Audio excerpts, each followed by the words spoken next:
Assalamualaikum dear students, our today's topic of lecture is ecological pyramids. एक English ecologist हैं Charles Elton. इन्होंने first time ecological pyramids का concept दिया था 1927 के अंदर. इन्होंने क्या ऑब्जर्व किया, जो एनिमल्स फूड चेन के स्टार्ट में प्रेजेंट होते हैं वो नंबर में ज़्यादा होते हैं, जबकि एनिमल्स जो फूड चेन के लास्ट में प्रेजेंट होते हैं वो नंबर में कम होते हैं. इकोलॉजिकल पिरामिड्स को इस तरह से डिफाइन किया जा सकता है, a representation of the number of individuals or amount of biomass or energy present in various trophic levels of a food chain. किसी भी फूड चेन के जो डिफरेंट एनर्जी लेवल्स या जो ट्रॉफिक लेवल्स हैं वहाँ पे टोटल कितने इंडिविजुअल्स प्रेजेंट हैं, अमाउंट ऑफ बायोमास कितना मौजूद है और टोटल एनर्जी कितनी प्रेजेंट है, इन सब को रिप्रेजेंट करना that is ecological pyramids. It has three types: pyramid of number, pyramid of biomass and pyramid of energy. One by one हम इनको एक्सप्लेन करेंगे. Pyramid of number की बात करें, it is a graphic representation of the number of individuals per unit area at various trophic levels. Her trophic level पे food chain की total कितने individuals present है पर यूनिट एरिया के हिसाब से इसको ग्राफिकली रिप्रेजेंट करना पैरामीड ऑफ नंबर कहलाता है. फूड चेन जो कि स्टार्ट होती है प्रोड्यूसर से, तो प्रोड्यूसर जो है स्टार्ट में नंबर में सबसे ज़्यादा होते हैं, जबकि प्राइमरी कंज्यूमर उसके बाद आता है. तो प्राइमरी कंज्यूमर प्रोड्यूसर्स की निस्बत नंबर्स में कम होते हैं, और इस तरह सेकेंडरी कंज्यूमर प्राइमरी कंज्यूमर से नंबर में कम होते हैं एंड सो ऑन. ये तो हमने नंबर के हवाले से बात की. अब हम बात करेंगे साइज़ के हवाले से. तो साइज़ के अकॉर्डिंग जो प्रोड्यूसर्स हैं इनका साइज़ सबसे स्मॉलेस्ट होता है, प्राइमरी कंज्यूमर्स का उनकी निस्बत साइज़ ज़्यादा होता है, और सेकेंडरी कंज्यूमर्स का प्राइमरी कंज्यूमर्स की निस्बत साइज़ में ज़्यादा होता है.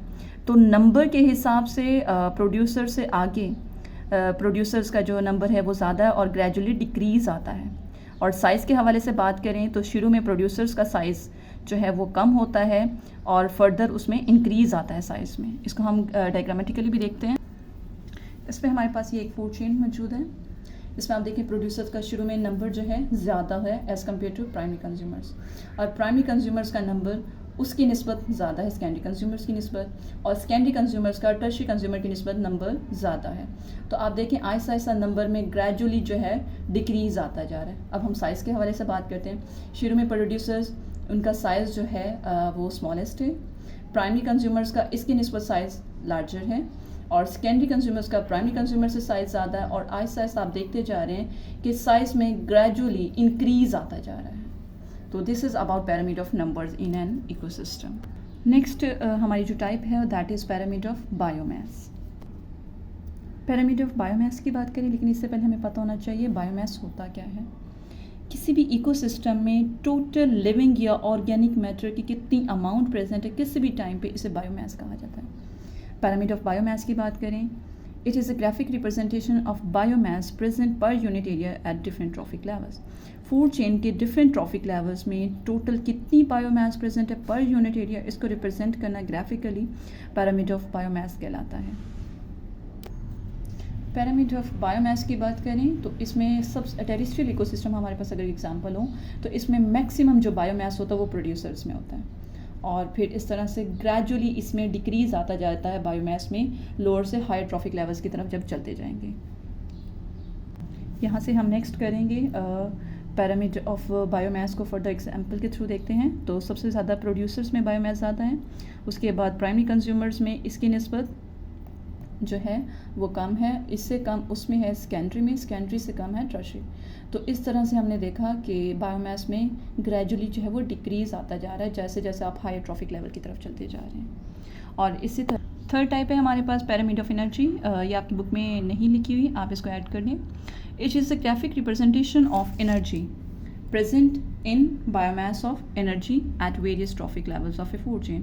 एनर्जी जो डिफरेंट ट्रॉफिक लेवल्स पे प्रेजेंट होती है लिविंग ऑर्गेनिजम्स के बायोमास में, इसको रिप्रेजेंट करना पैरामीड ऑफ एनर्जी कहलाता है. इसमें हमारे पास एग्जांपल है, the amount of energy decrease होती है from producers to decomposers. Decomposers as some amount of energy used by organisms to perform work while some of it is lost. तो अमाउंट ऑफ एनर्जी जो है producer से आगे decomposers में आहिस्ता आहिस्ता कम होती जाती है, बिकॉज उसमें से कुछ एनर्जी जो है वो ऑर्गेनिज्म यूज़ कर लेते हैं अपने डिफरेंट वर्क करने के लिए, और कुछ उसमें से लॉस्ट हो जाती है. अब नेक्स्ट टॉपिक इज़ बायोजीकेमिकल साइकिल्स. सबसे पहले हमें पता होना चाहिए कि बायोजियोकेमिकल साइकिल्स क्या होती हैं। Biogeochemical cycles are the cyclic pathways through which materials move from environment to organism and back to environment. ये वो cyclic pathways हैं जिसके ज़रिए से different materials इन्वायरमेंट से ऑर्गेनिजम्स की बॉडी का हिस्सा बनते हैं और वापस ऑर्गेनिज्म उनको वापस इन्वायरमेंट में रिलीज़ कर देते हैं। इनको न्यूट्रिएंट साइकिल भी कहा जाता है बिकॉज कि इस तरह के जो एलिमेंट्स और इनऑर्गेनिक कंपाउंड्स हैं इनकी मूवमेंट जो है इतनी इंपॉर्टेंट है लाइफ को मेंटेन करने के लिए, इसलिए इनको न्यूट्रिएंट साइकिल भी कहा जाता है। नेक्स्ट बायोजियोकेमिकल साइकिल्स में डिफरेंट साइकिल्स आ जाती हैं। इसमें नाइट्रोजन साइकिल है, कार्बन साइकिल है, वाटर साइकिल है।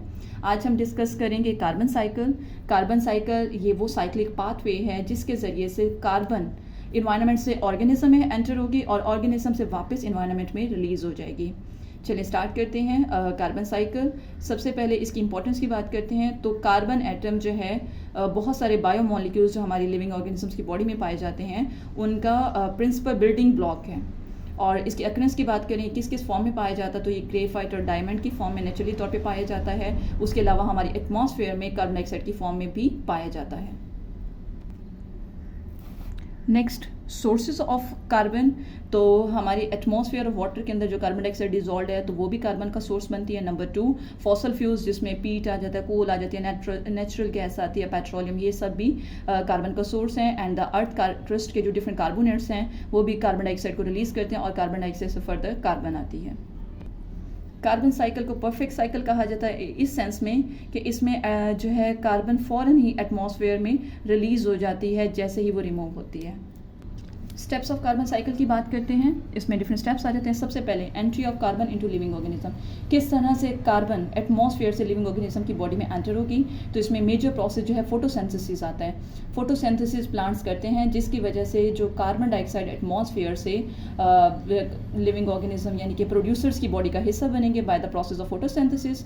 उसके बाद ट्रांसफ़र होगा कार्बन का, वो प्रोड्यूसर्स जो कार्बन डाइऑक्साइड को एटमॉस्फेयर से लेंगे और उसे ऑर्गेनिक कंपाउंड्स में कन्वर्ट करेंगे in the process of photosynthesis. इस तरह से कार्बन जो है उनकी बॉडी का हिस्सा बन चुकी है। अब प्रोड्यूसर्स को कौन खाएंगे?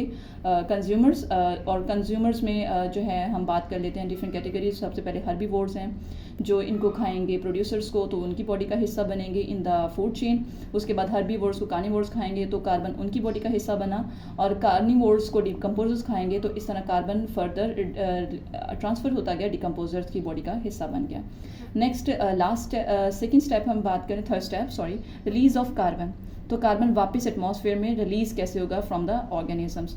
तो कार्बन डाइऑक्साइड एटमॉस्फेयर में वापस चली जाती है कब? जब प्रोड्यूसर्स और कंज्यूमर रेस्पिरेशन करेंगे। यहाँ पे आप दोनों इक्वेशंस देख सकते हैं फोटोसिंथेसिस और रेस्पिरेशन में। फोटोसिंथेसिस में कार्बन डाइऑक्साइड यूज़ होती है, ठीक है, लिविंग ऑर्गेनिजम्स की बॉडी का हिस्सा बनती है। और नेक्स्ट रेस्पिरेशन में देखें तो इसमें कार्बन डाइऑक्साइड वापस जब रेस्पिरेशन होती है तो वो रिलीज़ हो जाती है, तो वो बैक इनटू द एनवायरनमेंट चली जाती है।